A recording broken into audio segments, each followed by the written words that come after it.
Good morning, everyone. Hope you're all having a wonderful day today. Today, we're going to be taking a look at a very heavy optic for a heavy build. This is the Blackhound Optics Emerge 2-12 by 44 first focal plane optic. But before we get into all of that, I do, of course, need to thank the big sponsors of the channel. The first one is going to be Callaway Ballistics. For sending out a lot of the ammunition that you see, you can use code FOCUS to save some money. Also the same with Optics Planet, they send out gear to review, and you can use code FOCUS to save some money. And the last one is going to be Hunter's Point Shooting Complex for letting me come out and use their range. Now, getting into full disclosure on the Blackhound Emerge 2-12, for some of you guys who have been around for quite some time know that I have reviewed a couple Blackhound optics. Back when James owned the company, they sent me some optics to review. I talked about them. I originally was going to do a part 2 on their 1-8 first focal plane optic that broke, and we were going to do a whole breakdown of how it broke. That never ended up happening. James ended up selling the company, so this is under new ownership. The new ownership team knew that I had worked with the old ownership team, so they reached out to me saying if I wanted to test some of their products. So they sent out this optic, this Blackhound Emerge 2-12, which is a $1,300 scope. They sent it to me for free. So of course, keep that in mind for the rest of the video. Now, of course, at that $1,300 price point, what are you getting? Well, as I mentioned, the magnification here is a 2-12 by 44, which is a very good mid-range magnification level. For me personally, that is exactly what I was looking. They let me select anything that I wanted, and I went with the 2-12 because that is basically what I do, anything from 0 to 800 yards, and I think the 2-12 does a really good job at that. Now, this is made with Japanese glass. So this is not Chinese glass. This is all Japanese internals, which is going to be a significant step up in terms of optical quality from all of your basic Chinese scopes. This is one of the better looking scopes that I've ever looked through, probably in my top 5, if not my top 10, but we'll get in there in just a little bit. Now, this is based off of a 34mm main tube, so it is a very thick, chunky boy. 44mm objective lens, fairly average for the genre. This model specifically has capped windage and elevation, which is what I wanted because we are dealing with a first focal plane optic with a mil reticle. Now, talking about the windage and elevation for just a second, they are in 0.1 mil increments. Very fine, nice clicks. Now, you could, of course, take the caps off and dial with the turrets. It is perfectly usable in that role. However, for me personally, I did want to utilize the first focal plane mil reticle that this comes with, so that is what I used for 100% of my shooting. The only times that I was using the turrets was to zero it out, and then after zeroing it on a couple different rifles, I would just utilize the mil reticle out to 600 yards, which is where I was shooting at. Now, other external features on the magnification ring, we have a 180-degree throw from 2-12. It also, as you can probably tell, comes with a removable throw lever. If you don't like it for whatever reason, you can take it off. The tension is medium, I would say, but it is very smooth. It's indicative of the price level that we're at. It is smooth, it has a little bit of resistance, but with a throw lever, it feels very good. Now, other than that, the only other external features that we have to worry about are going to be the illumination, which this is an illuminated reticle. It illuminates the entire reticle, so if you were doing dusk shooting at extended distances, you can still utilize the entire reticle. Some people do like that. I totally get that. You have settings 1 to 6, no night vision settings, and there is an offsetting between each setting.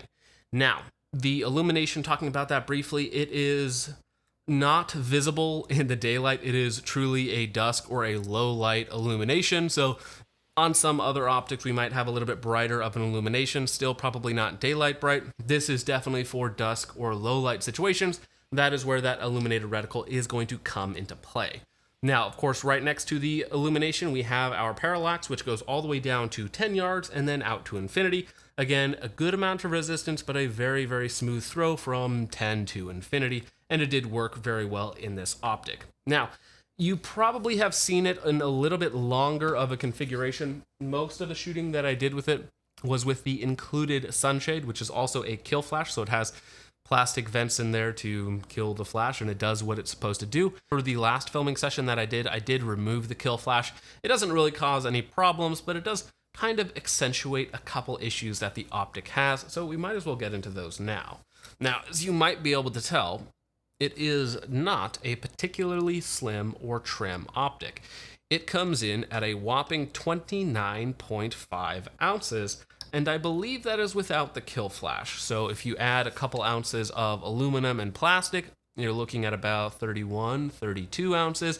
Now add in scope covers, now add in your mount, and you're close to 2.5 pounds on top of your rifle. Now, that's gonna depend on your use case, how big of an issue that is.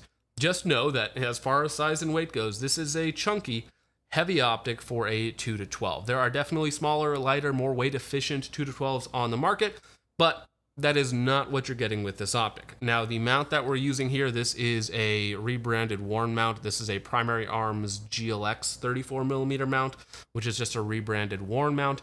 Very high quality. I use Warren mounts in just about everything. Now, because of the size and weight of the Emerge 2 to 12, it is going to knock itself out of a couple use cases and perform very well in others. So if you're looking for a heavy scope for target, for PRS, for any sort of activities that are not going to require a ton of movement, weight's not necessarily a bad thing, especially from stable positional shooting. It can actually help because it is going to help soak up some of that recoil. However, if you plan to be mobile with your setup, if you have it on like a lightweight DMR, 308, 6.5 Creed in this case, it's going to add a lot of weight on top of your rifle. So if you're already dealing with a heavy setup, as I am here, adding about 2.5 pounds of glass on top of your gun isn't going to help the situation. So again, depending on what you're doing, it can be a big negative or help you out a little bit if, again, you're into more stable shooting, if you're just going to use it for targets, so on and so forth. It's not necessarily going to be my top choice for any sort of hiking gun or any sort of hunting gun where, again, I might be carrying it for hours and hours at a time.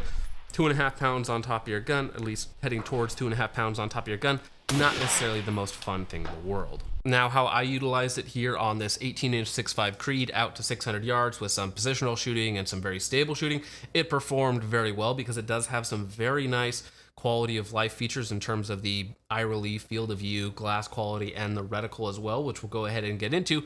It can perform very, very well depending on what role you intend to use it with. Now, getting into actually using the scope, let's go ahead and talk about eye box and eye relief. So the eye relief on the low end, 2x, you do get about 3.5 to 4 inches of eye relief, and it is very forgiving forward and back. Of course, on the high end, that is going to tighten up just a little bit, but you still have good eye relief, good eye box. Left, right, up, and down is tight, but not terrible. Keep in mind that we are using a 34mm main tube and 44mm objective lens, which are helping us out quite a bit.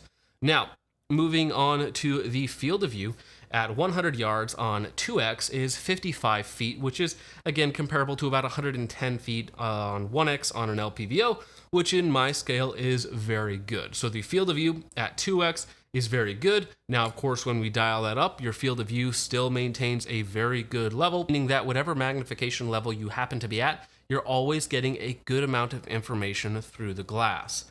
Now, the information quality that you're getting is also very good because one of the benefits of this scope is it is using 100% Japanese glass. So this is going to completely outperform every Chinese optic on the market, basically bar none in terms of glass quality. That is one of the best features of the Emerge lineup. It is quite a bit more expensive, but you are getting that glass quality and, of course, paying a premium for it.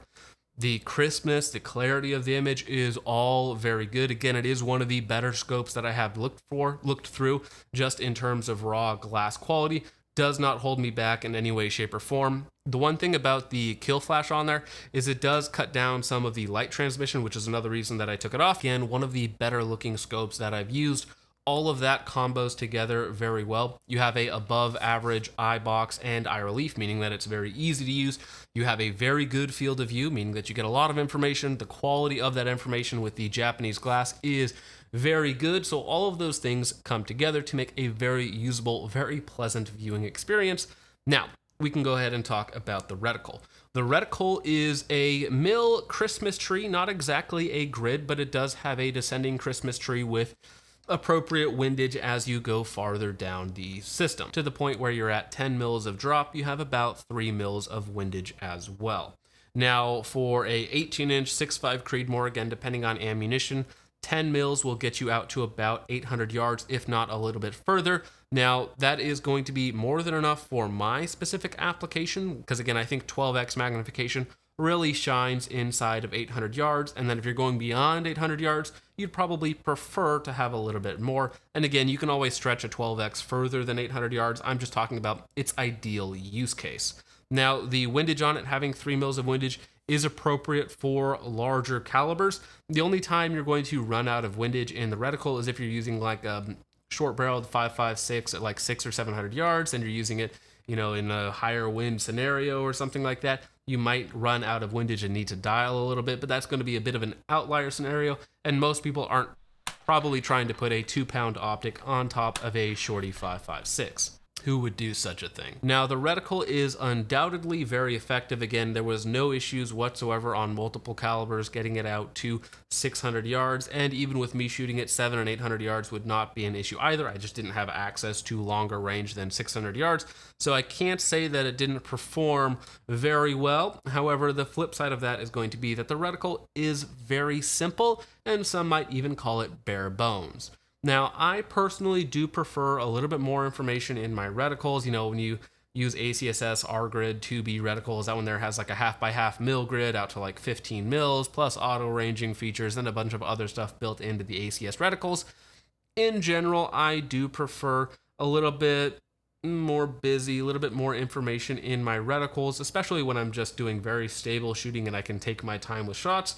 However, I do know that there is a segment of people out there that like the more simplistic style of reticles. And again, this Christmas tree style definitely gets the job done provided you're doing your part. And again, inside of that optimal use case of about 0 to 800 yards. Now, getting into the durability of the optic and the impromptu drop testing that we did on it. As far as round count, several hundred rounds of 6.5 Creed, several hundred rounds of 5.56. So maybe not quite 1,000 rounds, but it's more of a precision optic, so the round count isn't going to be quite as high, at least for me personally.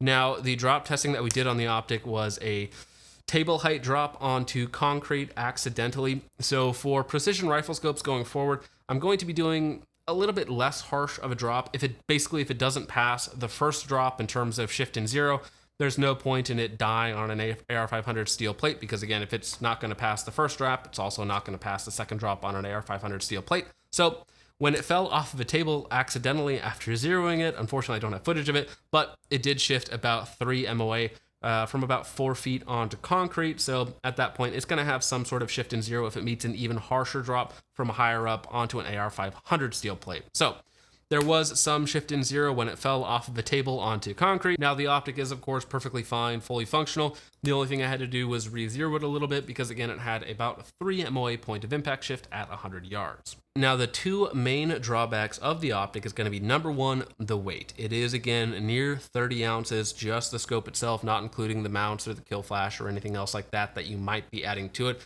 It is just a very heavy optic. Now, you are getting a lot of benefit, a lot of pluses with this system. However, you are never going to be able to get away from that weight. Again, nearly 30 ounces for the scope itself. Keep in mind, it's only 12x magnification, so there is a big size and weight penalty here.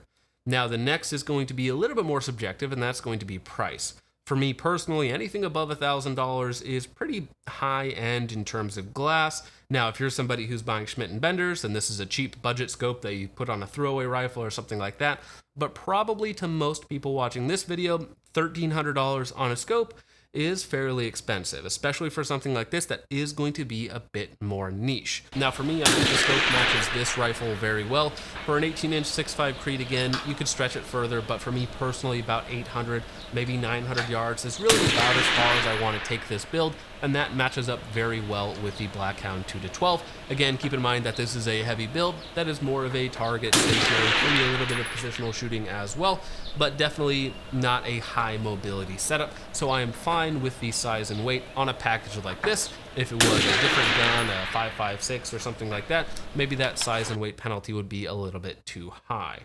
Now, as far as the scope itself goes, again, the glass quality, very good. The reticle, simple, but very usable. Very good eye box and eye relief. Field of view is also very good. 2-12 first focal plane. Has a lot of the features that you want, plus the Japanese glass, but you're going to pay for it in your wallet and also in size and weight. One last little caveat that I do want to put here at the end of the video is that, unfortunately, for the Blackhound optics, I was also shooting it side by side on the same day with the Maven RS1. I will eventually have a video on this optic. This is about the same price, $1,200 versus $1,300. It is 4 ounces lighter, a 2.5 to 15 first focal plane. This one here has an MOA reticle versus a mil reticle, but it's 4 ounces lighter and has better glass quality. This is one of the best scopes that I've looked through. It's a little cheaper, it's a little lighter, a little bit better of a magnification as well, and it kind of does everything the Blackhound does, just a little bit better for less size and weight and less money as well. So kind of a bummer that I was testing them at the same time. If I wasn't testing them at the same time, then I would think that, you know, this is maybe a really good value, and maybe it is compared to some other scopes, but the Maven RS1, pretty fantastic value when compared with something like this. So let me know what you guys think of the Blackhound Emerge 2-12 by 44 first focal plane optic in the comments down below. If there's any sort of other high to mid-range optics that I should check out. And with all that out of the way, I do want to say thank you so much for watching. I hope you all enjoyed. I will see you in the next one. Peace off.